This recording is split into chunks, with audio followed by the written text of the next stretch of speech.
All right, so let's jump right into it today. And we're going to be talking about French politics. Things are really heating up over there across the Atlantic. You might have seen headlines recently like French government toppled, which sounds a little dramatic. But that's kind of what happened. The French Prime Minister, Michel Barnier, he's out Oh. after only like, what, 3 months in office? Yeah, it was a very short period. The shortest in France's Fifth Republic, actually. Wow. So a no confidence vote took him out. Right. And that's what we're going to be exploring in this deep dive, trying Yeah. to figure out, how all this went down. Yeah, it's really fascinating. You have a system that was actually designed for stability. And it's interesting to see how it can end up in such a turbulent situation, Yeah. you know? Yeah. Because France right now is really grappling with a political crisis. And this crisis was triggered by snap elections back in July. And these elections resulted in something called a hung parliament. A hung parliament. Yeah. What exactly does that mean? So basically, no single party Yeah. was able to get enough seats Yeah. to form a majority government. Mm-hmm. So they're kind of stuck. So it's kind of like a three-way tug of war.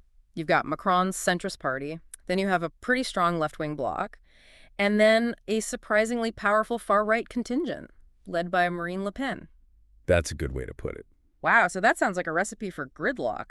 It is. And that's kind of what brought Barnier down in the end. In France, the president appoints the prime minister, but then that prime minister needs the parliament's confidence to actually govern effectively. So what was like the final straw? I read something about a budget bill. Yes, exactly. Barnier was trying to push through some pretty tough austerity measures. And these measures amounted to about 60 billion euros, which is roughly 63 billion US dollars in spending cuts Yeah. and tax increases. No. So yeah, you can imagine that didn't go over so well with everybody. Ouch. That's a hefty bill to swallow. So what was the thinking behind these measures? Why such drastic action? Well, one of the main reasons is that France's debt to GDP ratio is currently sitting at around 111%, which is the highest it's been since World War II. Wow, that's incredible. Yeah. And to put that into perspective, imagine if your household income was $50,000 a year, but you owed $55,500 in debt. Ooh. Yeah, not a good situation. Mm. So Barnier was under a lot of pressure to reduce that budget deficit, to comply with the European Union's rules, and those rules aim for a 3% deficit. Uh-huh. So he felt these cuts were necessary. Yeah. But of course, they triggered a political earthquake. Yeah, I can imagine. So these cuts that he was trying to push through, did those affect things like pensions? Oh, absolutely. Huh? Delaying pension increases. This really alienated a lot of people on the left Right. who saw it as an attack on working people. Yeah, I can see how that would cause a pretty big uproar. And it sounds like Macron, when he called those snap elections, was hoping for a little bit more of a cooperative parliament. He was. Yeah, But it seems like that backfired pretty spectacularly. big time. Yeah, instead of getting a clear mandate, he just ended up with this fragmented political landscape. Yeah. And it's important to point out that this level of instability is pretty unusual for France. Not like the U.S., where political gridlock is almost like built into the system. It's really fascinating to see how these different political systems operate. Now, I also read about Marine Le Pen's National Rally Party. It sounded like they initially agreed to some concessions, and then they backtracked and demanded even more from the government. Right. Didn't Barnier accuse them of blackmail? He did. Yeah, and it really just highlights how fragile the whole situation is. You have all these parties with wildly different ideologies, but the only thing they can seem to agree on is their opposition to the government. Wow. So it really makes you question whether any government can actually function effectively Yeah. in such a polarized climate. Yeah, it's a great question, and we're going to be talking about that more and a lot more after a quick break. So where does all this leave France? What happens next now that Barnier is out? Well, the most immediate challenge is going to be finding a new prime minister. And let me tell you, that task is proving to be a lot more difficult than solving a Rubik's Cube blindfolded. Wow. Yeah. Macron is really facing a deeply divided parliament right now. And there's also that looming December 21st deadline for passing a budget. Yeah, it sounds like whoever steps into this role is walking right into a political pressure cooker. Oh, absolutely. Yeah. They're going to be inheriting the same hostile parliament that Barnier faced, and they'll be under intense scrutiny. And of course, they also risk becoming the next shortest-serving prime minister in French history. Yikes.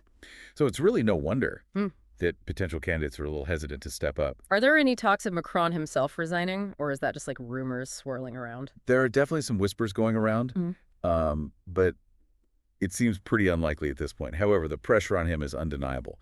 Both the left and the right are calling for new presidential elections, which would obviously be a major upheaval. Yeah, it really does feel like this no confidence vote just shook the entire system to its core, and we're all kind of waiting to see how things will settle. It's a great analogy. And what's even more interesting is that this political drama is having implications beyond France's borders. Yeah.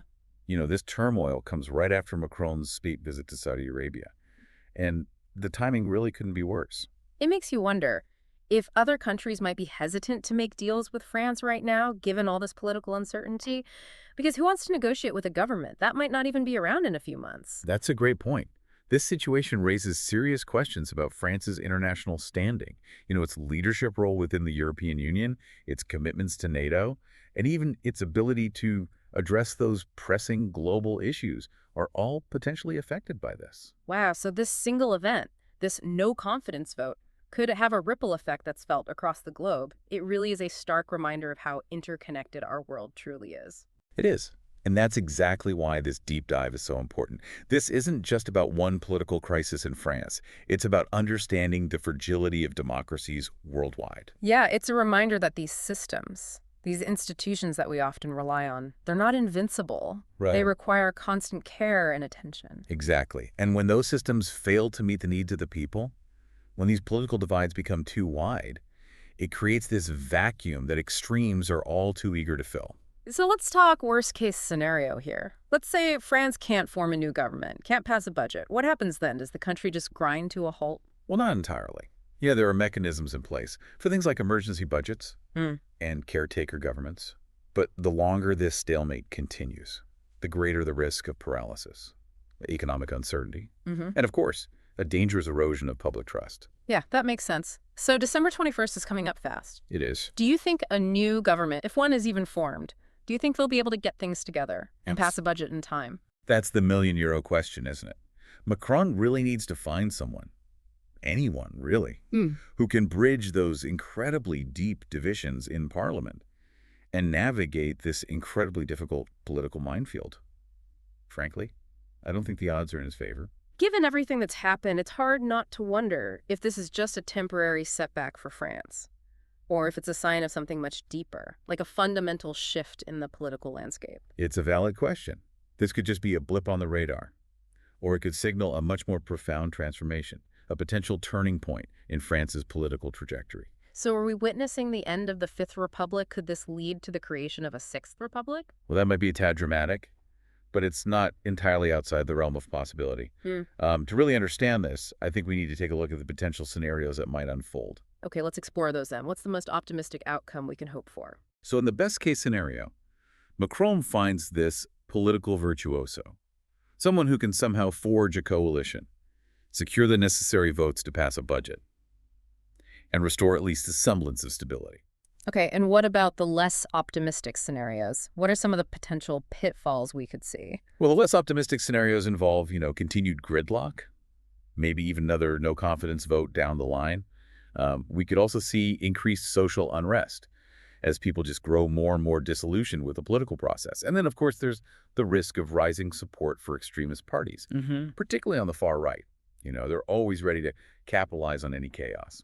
Yeah, it sounds like a pretty vicious cycle. The more instability there is, the more people are drawn to those extreme solutions. Exactly. And then in the most extreme case, we could see a complete breakdown of the political system, leading to calls for a whole new constitution, a new republic even.